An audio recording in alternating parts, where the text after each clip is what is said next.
দেখুন, আমি পরিষ্কার বলছি, ফিরহাদ হাকিম তিনি কিন্তু কোথাও চাকরিহারাদের যন্ত্রণাকে কোথাও কোনো অপমান করা বা ছোট করে দেখা সেটা কিন্তু তিনি করেননি।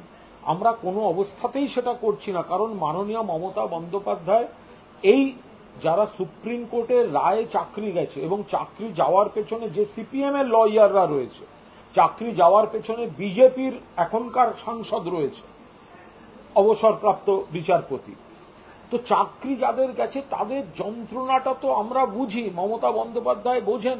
সেই কারণেই রিভিউ পিটিশন থেকে শুরু করে সমস্ত রকম আইনি লড়াই দেওয়ার ব্যবস্থা হচ্ছে।